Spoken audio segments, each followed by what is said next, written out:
Buenas noches, estimados amigos, y bienvenidos a un nuevo estudio, una reunión en donde vamos a conversar acerca de los símbolos de la Navidad. Vamos a hablar acerca de los símbolos de la Navidad porque estamos próximos a pocos días de celebrar la Navidad. Pero mientras se celebra la Navidad, también el mundo judío está encendiendo velitas por la famosa historia de el milagro en el templo, cuando después de expulsar a los griegos, los macabeos limpiaron el templo y tenían que rededicar el templo nuevamente, y esa historia se le conoce como la historia de la dedicación del templo, y se celebra encendiendo velitas. Justamente es en la época, esta época de Navidad, en la Navidad, es decir, en las fiestas de invierno, que ocurre que en el hemisferio norte, arriba vamos, cercanos al Polo Norte, el sol se pierde un poco más, la noche se hace más larga y llega al día el día más largo de la noche, mejor dicho, el día más corto y la noche más larga, en el que el sol está inclusive más bajo en el horizonte. El sol ya no sale por arriba, se da la vuelta por el cenit, se le ve por abajo, un poquito encima de las montañas, apenas por ahí se le ve al sol. Y ese es el punto más bajo del sol. Y en realidad, visto desde el Polo Norte, el sol ha perdido durante 3 meses. La noche más larga del Polo Norte dura 3 meses. Estas fiestas de invierno iniciaron con el aparecimiento de una costumbre de celebrar nacimiento del sol, que se le conoce como, se le conoció en las culturas de Europa, las culturas celtas, no recuerdo otras, eh, se le conoció como el nacimiento del sol y se le dio un nombre a este dios. Este, eh, este dios apareció allí, luego lo tomaron los egipcios y finalmente los romanos en el año 60 lo aceptaron como el dios Cristo. Lo llamaron Cristo al dios Sol. Y las fiestas que se celebraron acerca del nacimiento del dios Sol fueron configurándose ciertas ideas de diferentes, que vienen de las diferentes civilizaciones.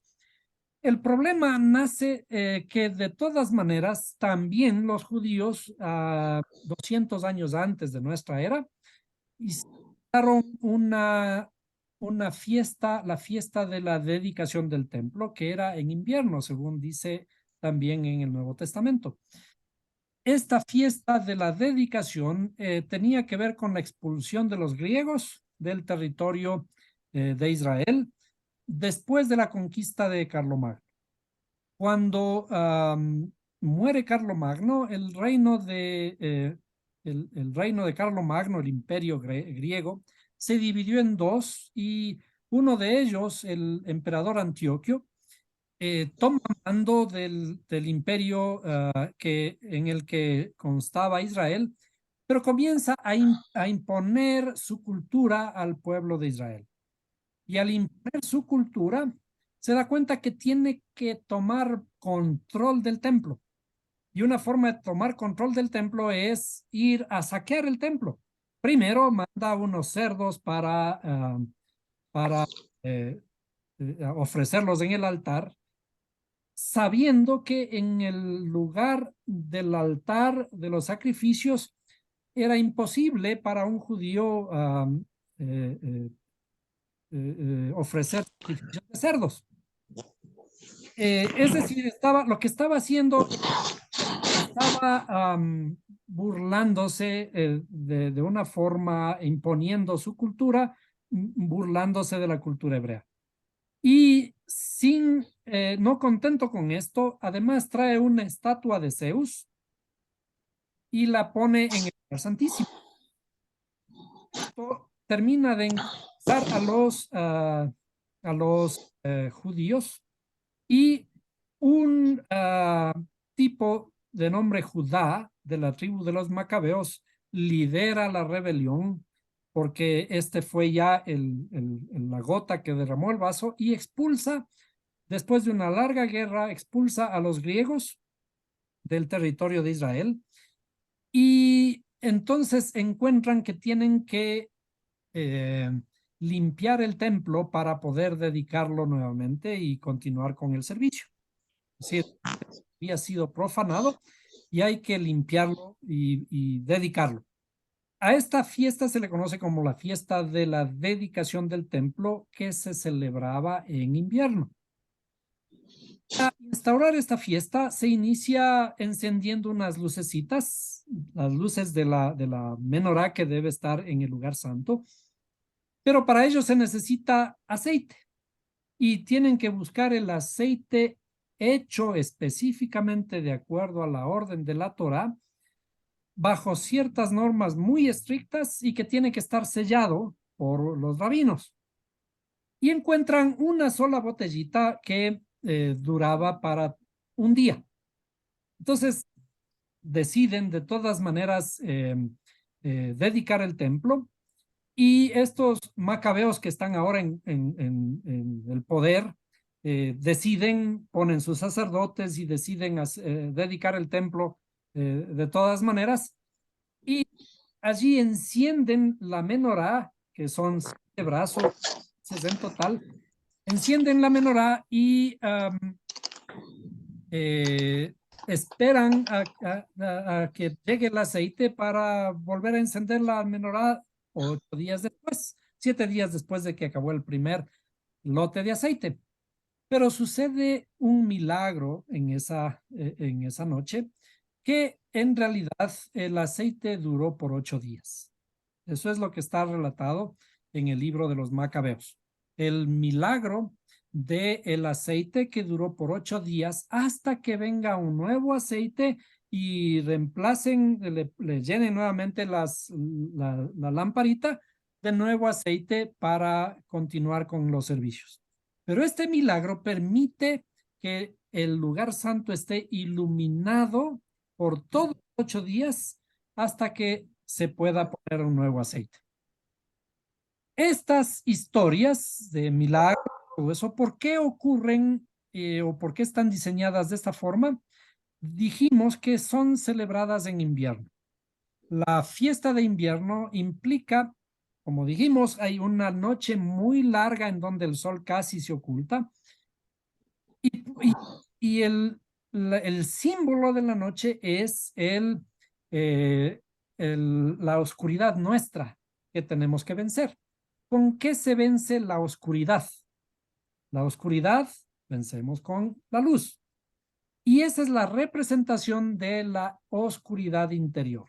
Nuestra oscuridad interior tiene que iluminarse, y por lo tanto encendemos unas velitas allí en invierno para iluminar la oscuridad, que implica recordar que también tengo que trabajar en mi interioridad para iluminar mi interioridad, mi oscuridad, que es la oscuridad básicamente mi desconocimiento, mi ignorancia. Entonces, cuando aparece esta historia de los macabeos y la dedicación del templo, estamos hablando de 2 siglos antes de nuestra era. Por supuesto, la Navidad no inició con el nacimiento de Jesús. La Navidad es una historia muy posterior, de hace unos pocos siglos atrás. En la Navidad, que se comienza a celebrar en invierno, digamos que se van fusionando ciertos símbolos, se van fusionando básicamente los símbolos de esta celebración de invierno del nacimiento del sol y se fusiona además con la historia de los macabeos de la dedicación del templo y comienzan a aparecer estos símbolos de una forma sincretizada, es decir, se mezclaron completamente todos los símbolos, porque si nosotros comenzamos a revisar el texto del nacimiento de Jesús, el nacimiento de Jesús, como está relatado en los evangelios, vamos a ver que no ocurre en invierno. El relato dice que Jesús, después de nacer en un pesebre, fue visitado por unos pastores que estaban en el campo. Y vienen unos ángeles y se muestran estos pastores y les da las buenas nuevas y dicen, porque hoy ha nacido en la ciudad de David el Redentor de Israel. Si nosotros reflexionamos e investigamos un poquito, las fiestas de invierno en el hemisferio norte, en donde se encuentra Israel, en la época navideña inclusive puede caer nieve. Y por lo tanto, estar en el campo plácidamente pastoreando las ovejas no es posible. Es decir, nadie quiere pastorear ovejas en el invierno. Por lo tanto, la época del nacimiento de Jesús muy seguramente no se dio en invierno. Y luego hay otra historia adicional que es la historia de los pastores, perdón, de los reyes magos, como los conocemos ahora. Vamos a recordar un poquito antes, inclusive, que hay ciertas costumbres que aparecen aquí en nuestra América. Por ejemplo, nos vamos a Colombia y al inicio de diciembre, el 7 y 8 de diciembre, hay una fiesta que es la fiesta de la Inmaculada Concepción de María.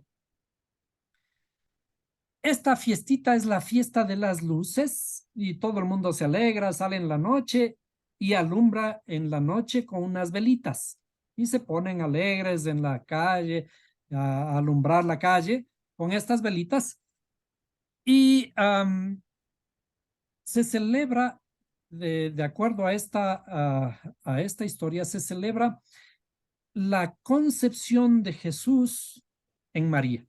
Por eso se le dice la Inmaculada Concepción, porque la historia dice que fue una obra del Espíritu Santo, no una obra de varón. Porque desde el punto de vista también que si hubiera sido varón, eso es un pecado. Un pecado porque el sexo desde el punto de vista cristiano es un pecado. Pero si es de Dios, fue una Inmaculada Concepción. Bueno, aparte de toda esta idea,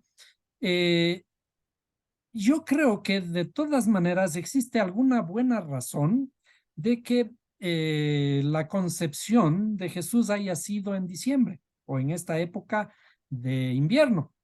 Pero si nosotros contamos y la Biblia nos da pistas de que efectivamente se demoró 9 meses Jesús en gestarse en el vientre de María. Si es que fue concebido en diciembre, ¿cuál sería la fecha aproximada en la que nacería el Mesías? ¿No? Serían 9 meses después, aproximadamente en septiembre, que es el noveno mes. Agosto, septiembre, quizás octubre, por ahí, si hacemos esas cuentas, que es también la idea del nacimiento de Jesús, que de acuerdo a ciertos estudios se puede demostrar que nació durante la fiesta de las cabañas, que ocurre después de la gran fiesta de las trompetas que celebran los judíos alrededor de esos días. Pero bien, entonces, curiosamente, el catolicismo romano celebra la concepción, la Inmaculada Concepción, el inicio en los 7 y 8 de diciembre, pero pocos días después del nacimiento. Ahora, ¿por qué escogieron el diciembre, la época fría, para el nacimiento de Jesús? La excusa es dada por la mayoría de personas que dicen que en realidad no se conoce una fecha del nacimiento de Jesús. La Biblia no lo dice. Si bien la Biblia no lo dice, no es tan difícil investigarlo y concluir de que primero no fue en diciembre, en la época fría, y que pudo haber sido en la temporada de la fiesta de las cabañas. Luego adoptan la fiesta de la Navidad y comencemos ahora con el detalle. Vamos al detalle de la fiesta para comenzar a interpretar. Sucede que la fiesta es instaurada por el cristianismo católico en realidad el día 25 de diciembre. Entonces vamos a poner ahí el 25 de diciembre,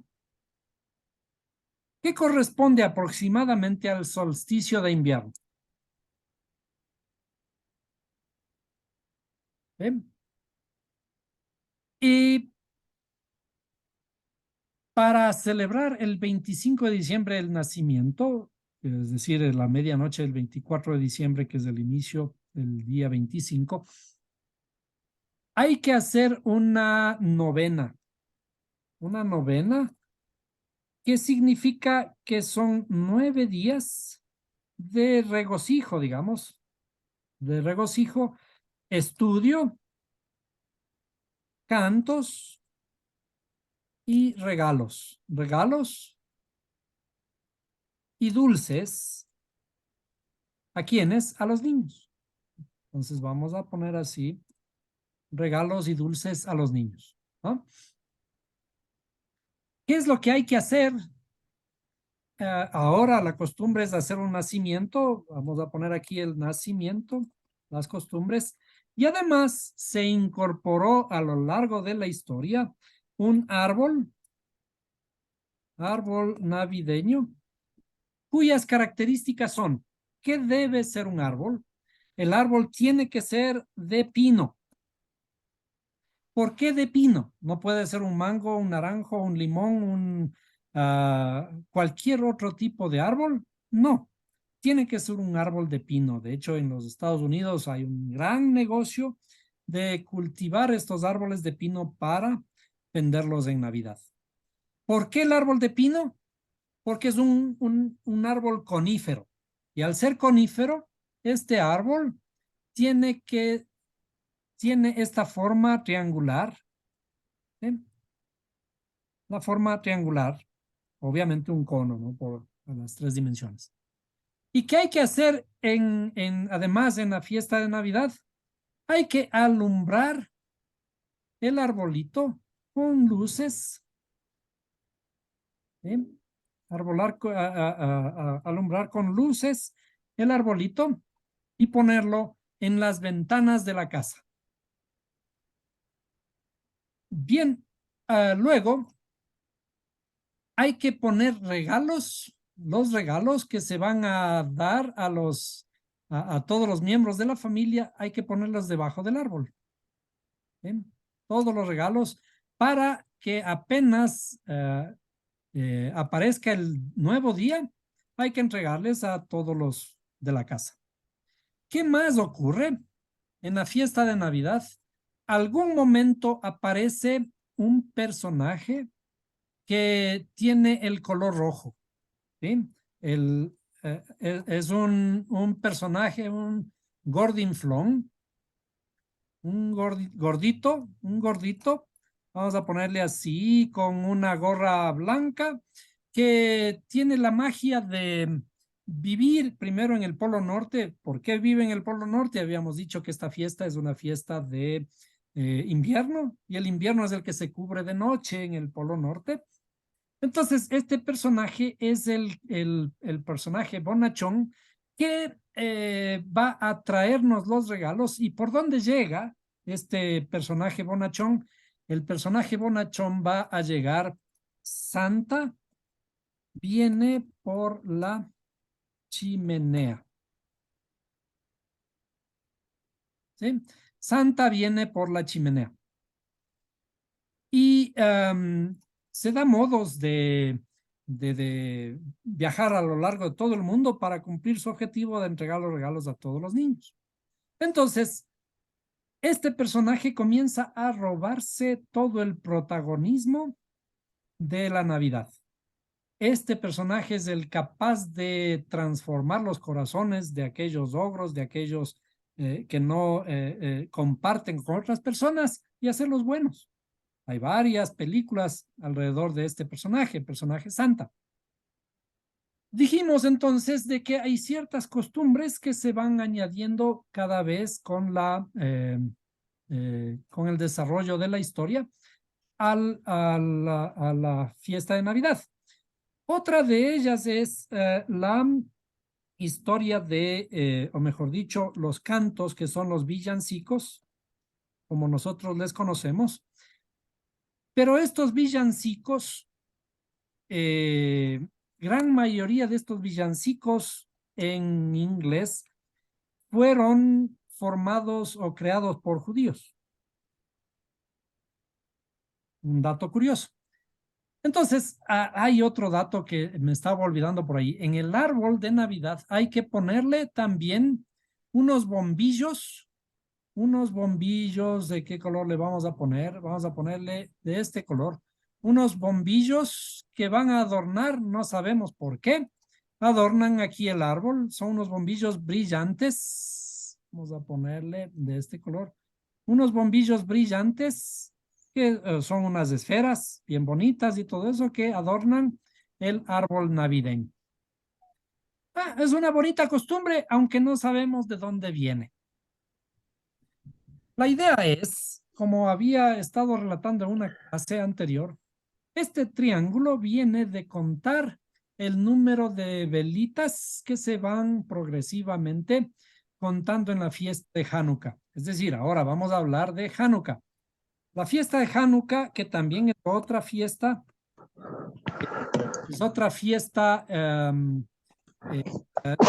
estas, esta fiesta de invierno, ¿sí? Que a veces coincide con la fiesta del 25 de diciembre. Hanukkah fue establecida el día 25 del noveno mes lunar. Es decir, ya comenzamos a tener cierta similitud. Si bien es un 25 del mes solar de diciembre, en Hanukkah es el 25 del noveno mes, pero lunar.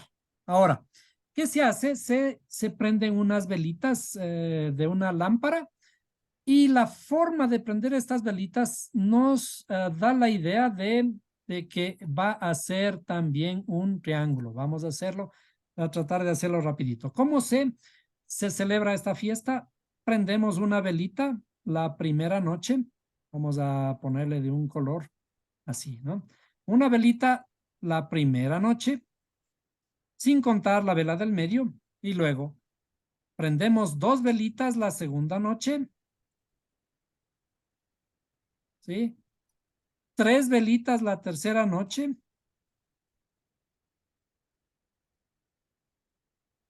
y como ustedes ven, se va a ir formando un arbolito similar al árbol de Navidad. Entonces, tres, cuatro velitas, 5, 6, 7 y 8 velitas. Por ahora no le voy a poner las 8 velitas, pero esta nos va a dar la idea de que precisamente estamos formando un triángulo que vienen a ser 36 velitas que se gastan en los 8 brazos de esta lámpara, sin contar la del centro, por otros significados. Pero bien, entonces, además de celebrar, de contar, digamos, las velitas en forma triangular.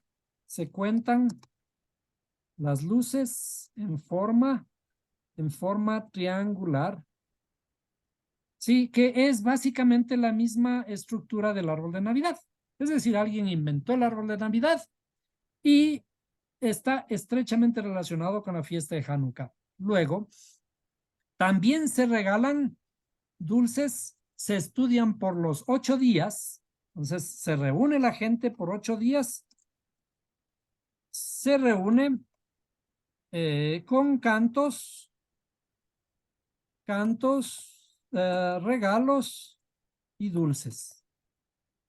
Es decir, hay mucha similitud allí. ¿Qué más? El árbol de Navidad que dijimos es la cuenta triangular. Esta idea de Santa que viene por la chimenea, hay una enseñanza también respecto de que el Mesías vendrá por una chimenea.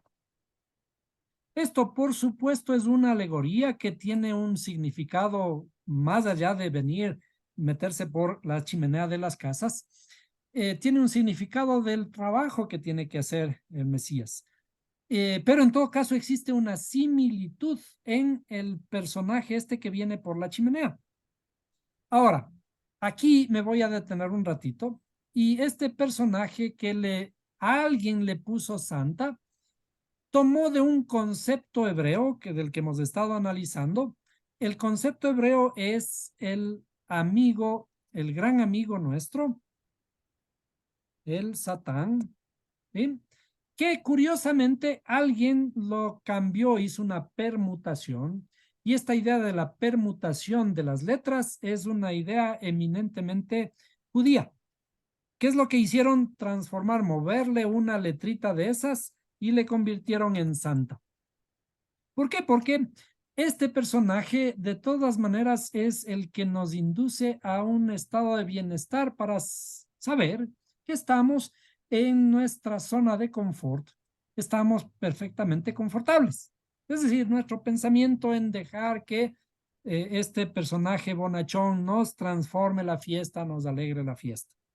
De todas maneras, como decía, viene de un concepto judío de transformar las palabras de Satán a Santa. Y también se cantan muchas canciones de celebración por lo que se ha vencido a la luz, se ha vencido con la luz la oscuridad. Ahora, estos adornos de estas esferas brillantes en el árbol navideño vienen también de algo que hemos estado siempre nosotros recordando cuando dibujamos la estructura nuestra, la estructura psicológica nuestra, cuando decimos que tenemos en nuestra alma es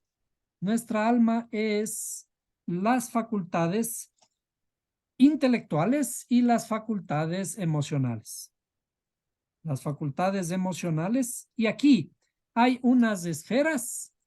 A estas esferas, el término para estas esferas se le llama sefirot, en plural, la sefirot, que tiene nuestra estructura del árbol de la vida, porque esto se le conoce también como el árbol de la vida, tiene unas esferas, ¿sí?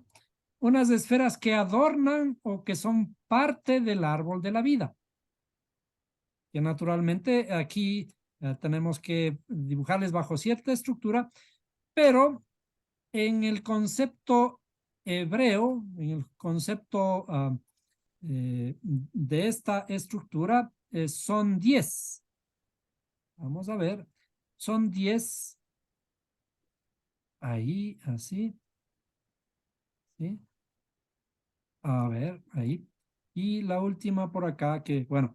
Y aquí siempre me falta, no he puesto desde algún tiempo, la primera que es la corona. Si contamos, estas son las 10 sefirot o esferas dimensionales del árbol de la vida.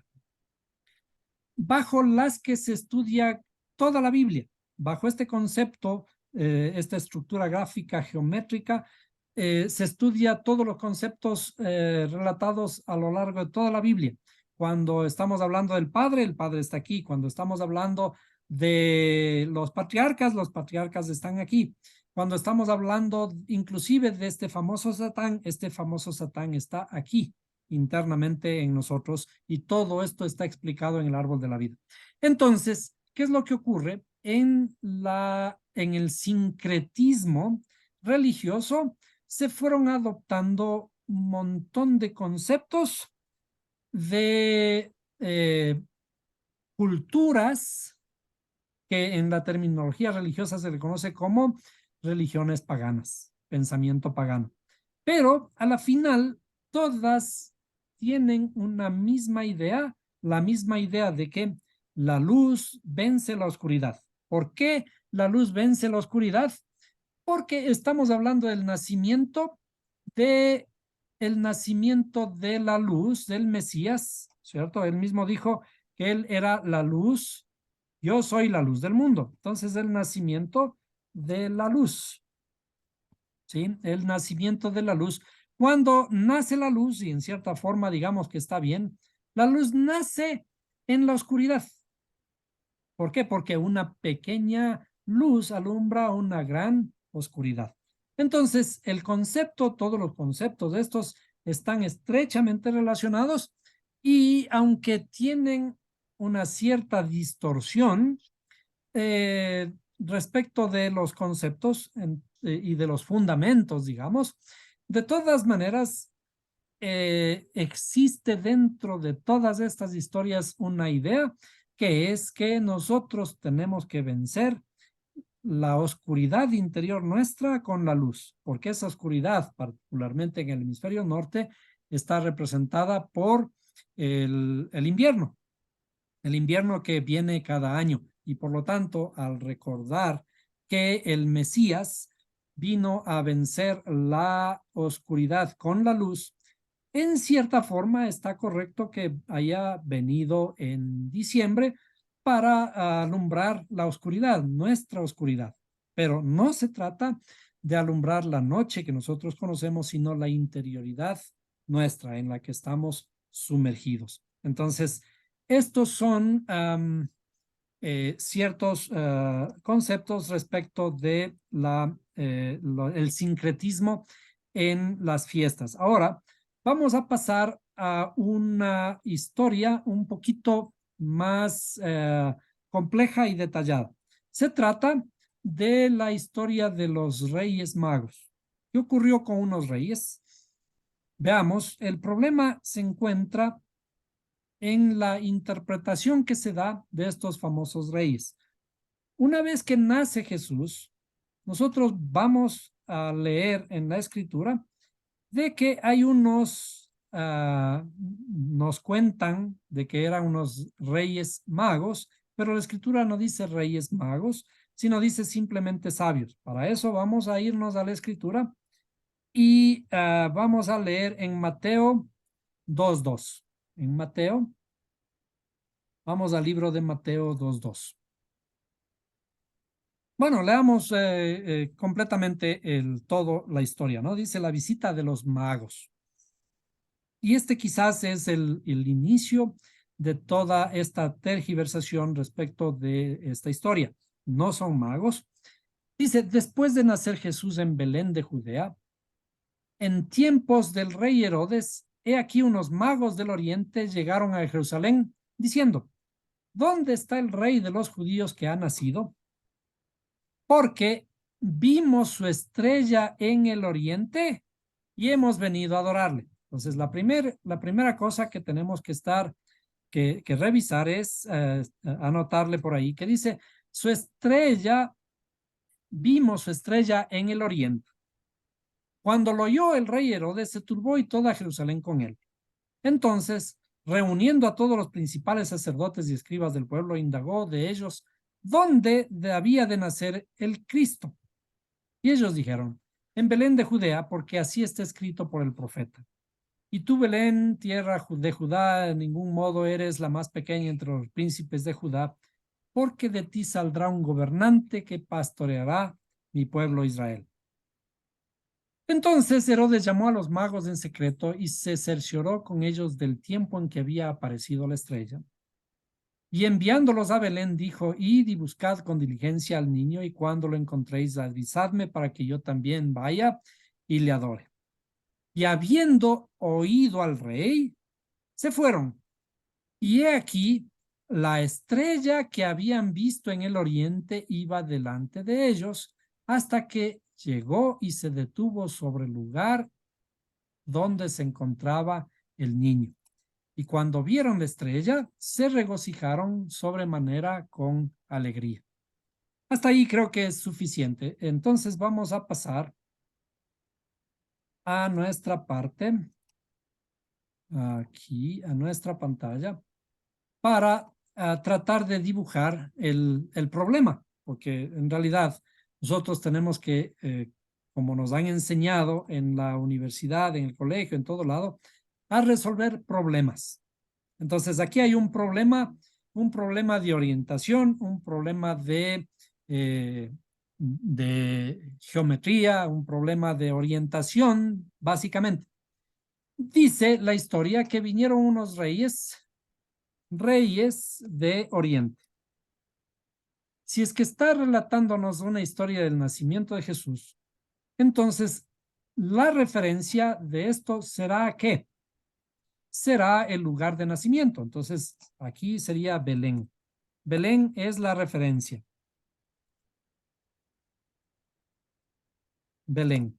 En Belén ha nacido y dice que hay unos reyes de Oriente que han venido. Entonces, si nos ubicamos en el mapa, vamos a dibujar más o menos. Estamos aquí, esto es de Israel. Y Jerusalén está por aquí y Belén está cerca de ahí.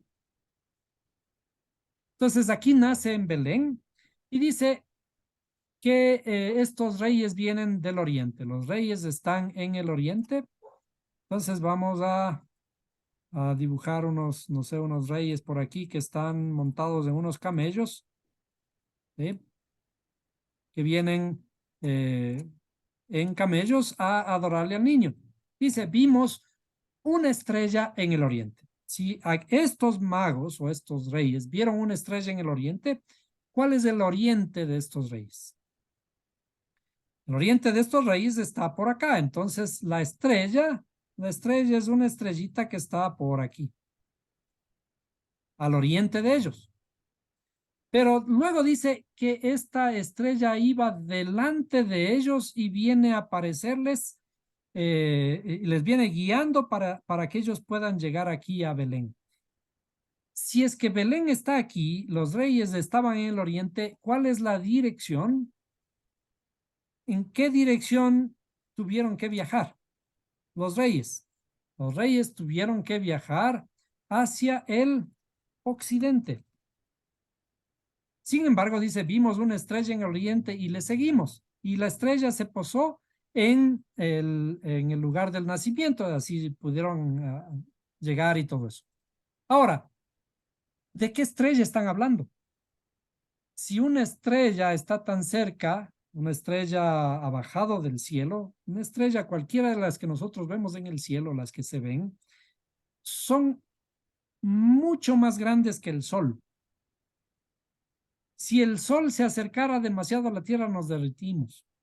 Si una de esas estrellas baja, con seguridad nos vamos a derritir. Nos vamos a derritir aquí. La Tierra se volverá, será absorbida por una estrella que caiga del cielo. ¿De qué estrella está hablando? Una estrella que estaba en el oriente y que les guía hacia el lugar del nacimiento. Entonces, aquí tenemos que comenzar a indagar de qué tipo de historia está hablando la escritura. Entonces, hay ciertas cosas que nosotros poco a poco ya hemos visto y para entender de qué se trata la historia, veamos qué estrella es la que tenía que aparecer y estaba profetizado. Para ello tenemos que irnos a la profecía en Números 24:17. Entonces vamos a abrir la Biblia. Para ello vamos a salir de aquí y vamos a Números, al Antiguo Testamento, Números 24:17.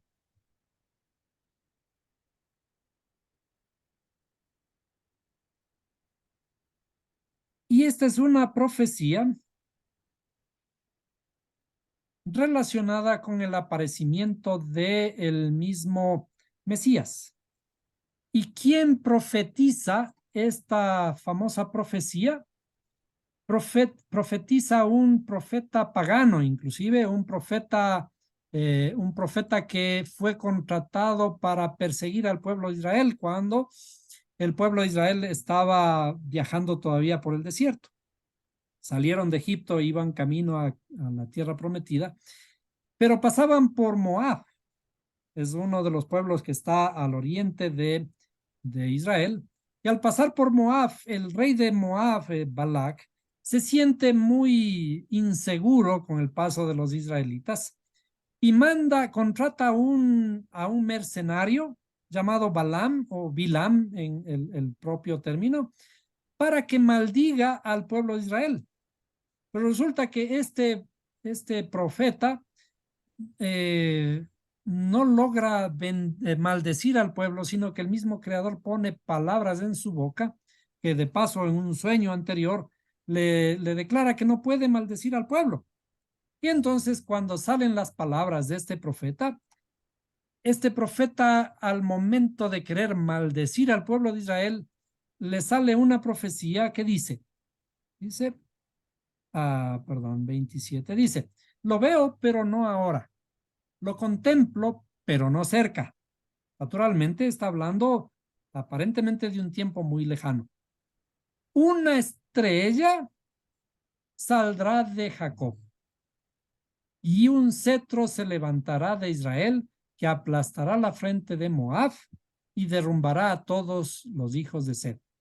Justamente esta profecía no solo que no maldice a Israel, sino que le está diciendo en contra, las palabras en contra del mismo pueblo de Moab, cuyo rey le contrató para maldecir al pueblo de Israel.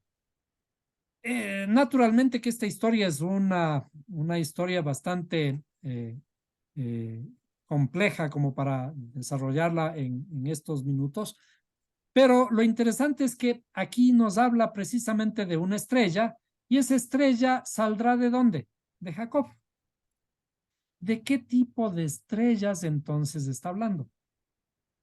La Biblia está hablando de una alegoría, de un símbolo que dice que saldrá de Jacob, es decir, descenderá de Jacob. Esa estrella descenderá de Jacob, de una de las tribus, de la tribu de Judá, tiene que descender David y de David va a descender el Mesías. El Mesías será llamado hijo de David. Y por lo tanto, esa es la estrella que va a venir. Va a venir una estrella y esa estrella está asociada no a una estrella de lo que llamamos el cielo. Y es más, aquí quizás vale la reflexión. Vamos a poner en la pantalla. Vamos a poner en la pantalla. Para esto hay una palabra en inglés, ¿no? Que diferencia nuestros conceptos. La estrella, esta estrella, estará en el cielo, en inglés en el heaven o en el sky. ¿Sí? ¿Cuál de los dos cielos, que en nuestro idioma no existe una diferencia para estas dos palabras? Estas dos palabras en nuestro idioma español se traducen como cielos o como cielo. En inglés, lo relacionado con el lugar en donde están las nubes, donde vuelan los aviones y donde están las estrellas, a esto se le conoce como el sky. Sky, y es traducido en nuestro idioma como cielos. Pero cuando hablamos de cosas espirituales, a esas cosas espirituales la Biblia los cielos les llama heaven. ¿Ven? Esa es la diferencia. Entonces, curiosamente en el inglés sí hay esa diferencia, pero en nuestro lenguaje, en español, no hay la diferencia. Cuando esta historia está hablando de una estrella, está hablando de una estrella de tipo espiritual. Es decir, lo que está describiendo aquí es una historia de tipo espiritual. Entonces vamos a poner que definitivamente está hablando de algo espiritual. Entonces, esa estrella que tiene inclusive, como está descrito en la profecía, es una estrella que vendrá de Jacob, que lógicamente se refiere a la venida del Mesías, pero en el mismo sentido, aquí esta estrella está hablando en sentido espiritual. Ahora, ¿por qué habla en sentido espiritual? Vamos a comprobar esto porque en hebreo, eminentemente son todas estas historias de pensamiento hebreo. Cuando habla de reyes de Oriente, los reyes de Oriente, la palabra que se utiliza generalmente en la escritura para Oriente es Olam. Vamos a escribir por aquí. La palabra Oriente es Olam. ¿Bien? A esta palabra Olam se le conoce como eternidad, antigüedad, o tiempo antiguo, es lo mismo, y también arriba, ¿sí? Que en algunos casos se le puede asociar también a lo que se conoce como cielos. En todo caso, cuando aquí en la historia está configurado esto que dice, y vinieron unos reyes de Oriente, en donde estaban mirando estos reyes el relato del aparecimiento de la estrella. La estrella que tenía que aparecer estaba en las profecías de la Torá, en las profecías antiguas. En la antigüedad, cuando habla del oriente, son reyes que están mirando en la antigüedad, que están mirando arriba. Arriba no físicamente arriba, sino la parte suprema, la parte divina, la parte espiritual. En la espiritualidad que está representado por la escritura antigua, allí es en donde se ve esta famosa profecía y esa estrella que está apareciendo. ¿Quiénes eran estos reyes?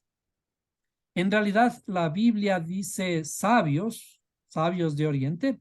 ¿Quiénes eran estos sabios?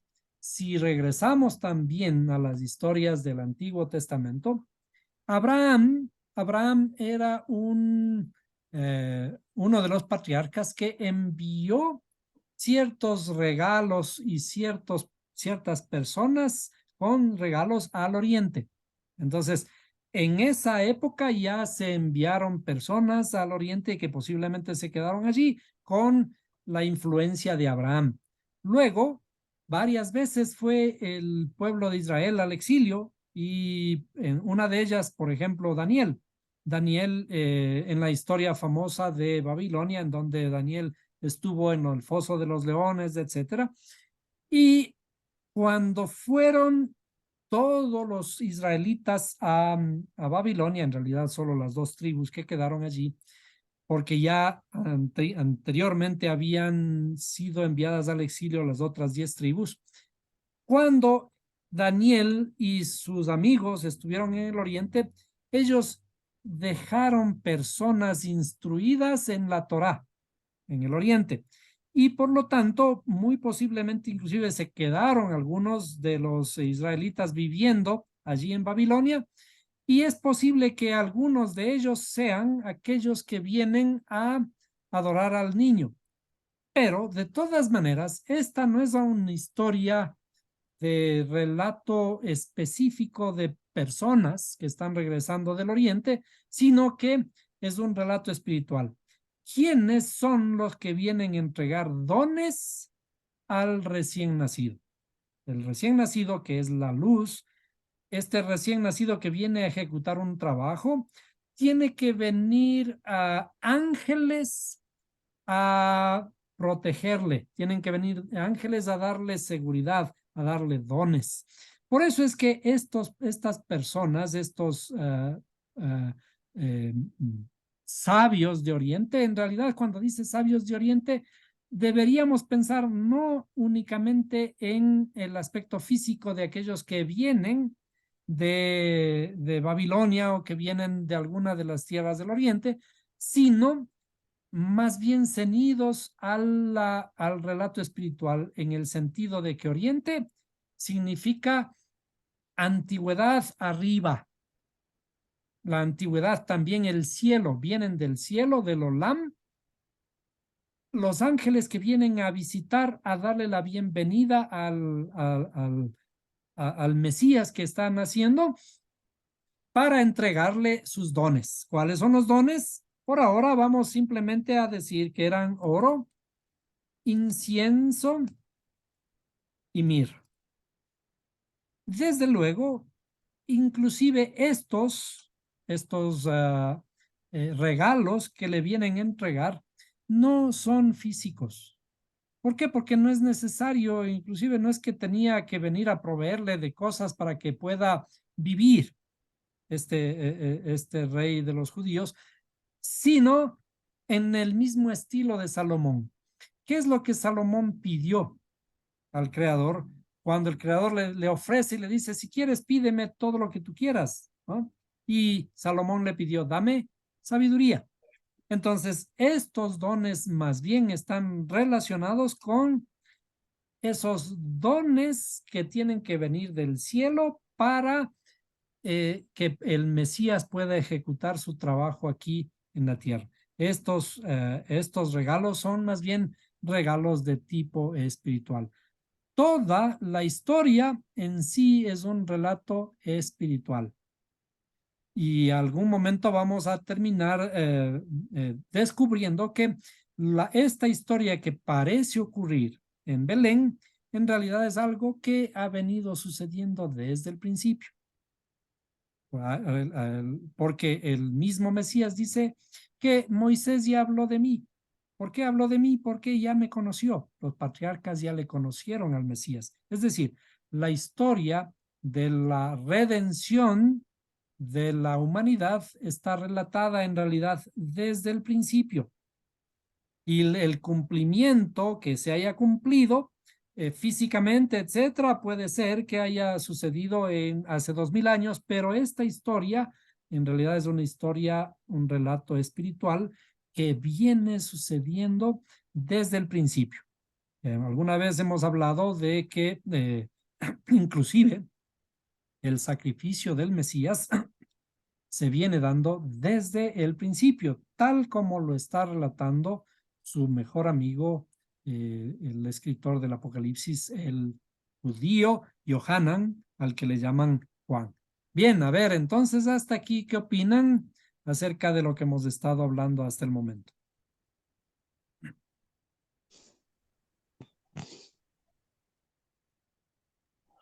¿Aló? Sí, justamente la última parte tuve una llamada, no pude terminar de ver, pero llegué a los Reyes Magos y la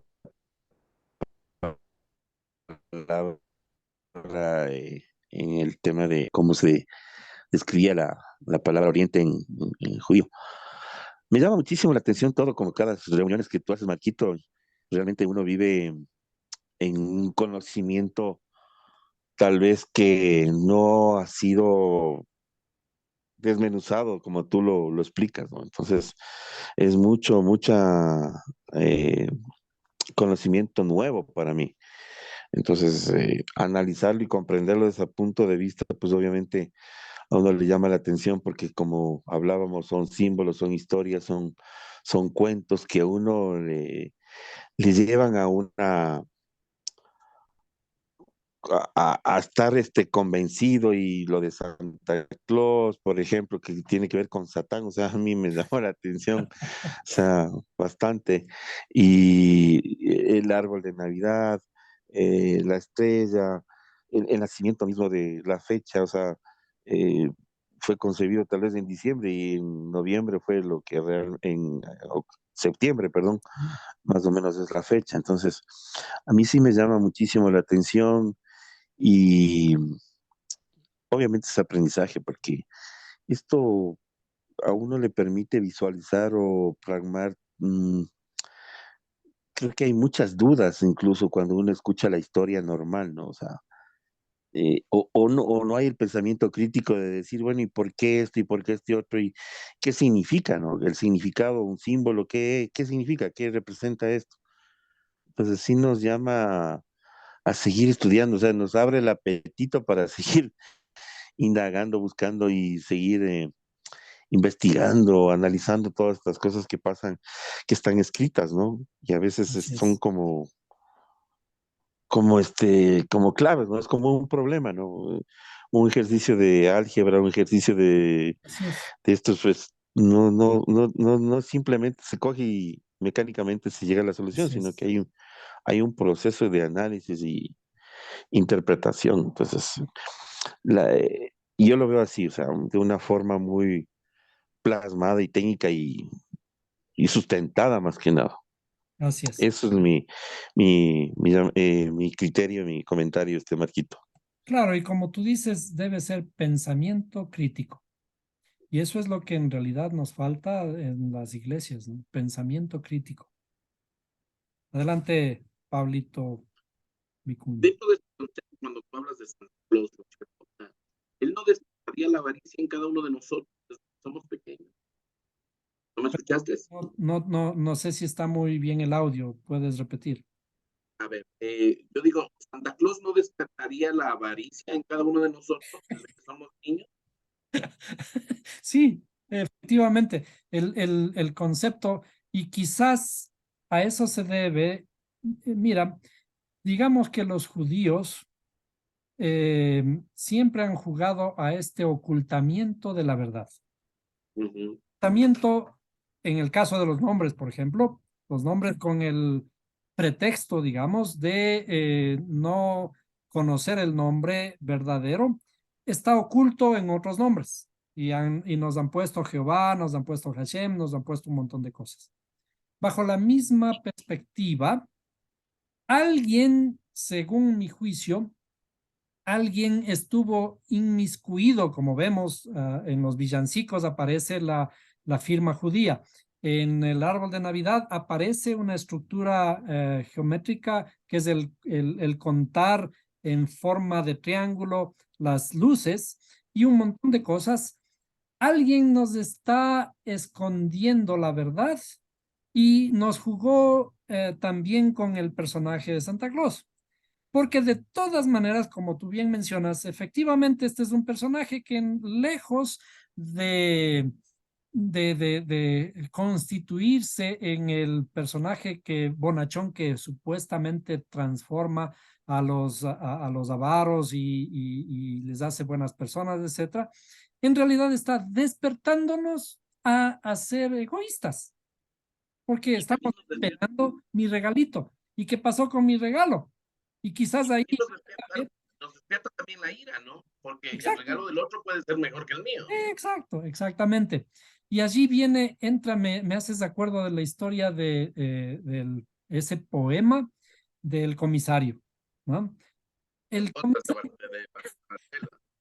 sí, el comisario que a la final el niño comienza a escribir, Papá Noel, mira, yo me he portado bien todito el año, así que no te olvides del regalo.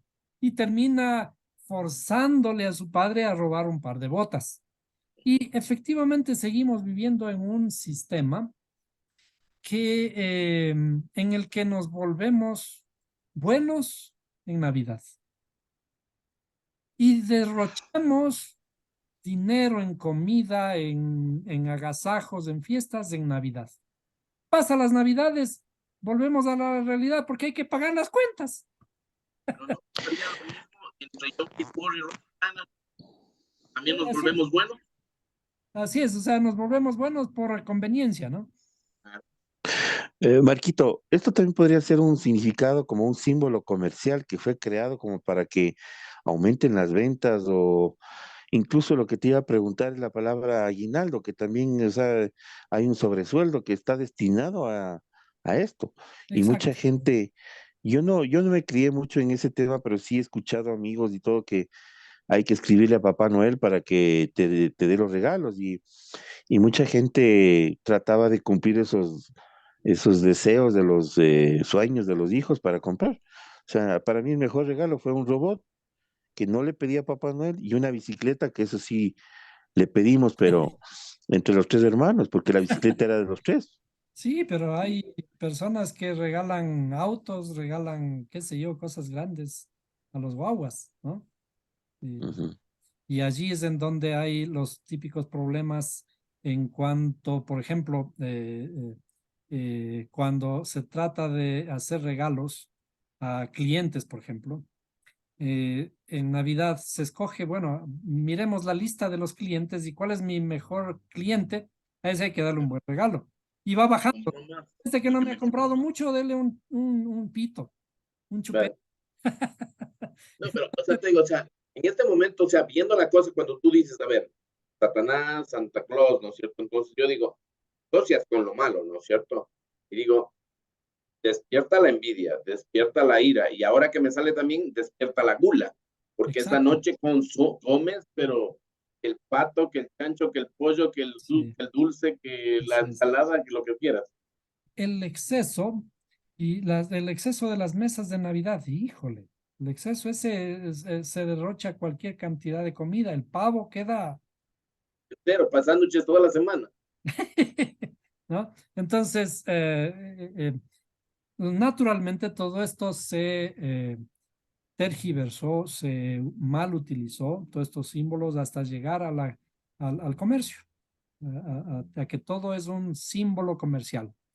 Y quizás en cierto sentido todo esto ha ocurrido así. Fíjense que, por ejemplo, recién estaba conociendo la historia de el villancico de Rodolfo el Reno, que era un tipo que estaba en una tienda vendiendo cosas allí en la tienda, mejor dicho, diseñando historias para para las cosas que vendían en la tienda. Y le fue asignado el tema de crear una historia para Navidad, para poder vender más. Y él creó la historia primeramente como un libro del famoso reno con una nariz de tomate roja y que comenzó a alumbrar para guiarle a Santa en la oscuridad, ¿no? Y se convirtió en el personaje, reemplazó a todos los renos, fue el reno que guiaba a Santa a lo largo de toda su travesía. Y después de esto, es decir, hicieron creo que 4 millones de ejemplares que se vendieron o se regalaron en esa época. Y luego esto se transformó en una canción, en el villancico, que asimismo vendió otros tantos millones de copias de esta cancioncita, que a la final lograron un éxito en ventas, que ese es el objetivo de todas las Navidades. Si nosotros nos reflejamos en los números de todas las empresas en Navidad, es el repunte de todo el comercio navideño, y a eso se apunta en Navidad, a vender más. Los restaurantes venden más. Fíjense cómo hay, por ejemplo, aquí un salón de Navidad que solo opera desde octubre, quizás lo más temprano octubre, noviembre, diciembre, y después ya desaparece. Y hay que esperar al siguiente año que está cerrado un almacén grandísimo dedicado solo a la Navidad. Es verdad. Entonces, estamos viviendo en una época comercial. Lo que también creo que la Navidad crea una frustración, impotencia, tristeza del que no tiene nada. Así es, así es, así es. Lo hace ver más, más triste, o sea, de no tener a veces ni qué comer, ¿no? Así es a Tiene eso los dos extremos, finalmente dónde llega. tiene los dos extremos, ¿cierto? Así es. Tiene el hecho de arte de alegría y felicidad y también tiene la depresión y el buscar otro método para buscar felicidad, ¿no? Entonces, Ujú. era que Al final, eliminarse es conseguir cierto grado de felicidad o y a la eliminarse de final, problemas. sí, y como decía entonces, a la final, todas las historias de estas, judía o cristiana o de las fiestas del nacimiento del dios Sol antiguas, están relacionadas con una costumbre, más bien aspectos culturales de las celebraciones de invierno. Naturalmente vivimos el invierno y es nuestro símbolo de oscuridad y hay que vencerle con la luz. Cosa importante también es la famosa cena, ¿no? Porque realmente en el tiempo de tus abuelos había la cena, no considero, había el almuerzo y la merienda, ¿sí? Recuerdo yo el chocolate más de noche después de cantar la novena, ¿no? Ah, Pero no me acuerdo de la cena o quizás ya estaba dormido. mm. Te dormiste todo el tiempo, por eso no disfrutaste de la Navidad. Ah, Eso. bueno, entonces está bien, hasta ahí creo que eh, eh, podemos parar nuestra grabación. Fantástico.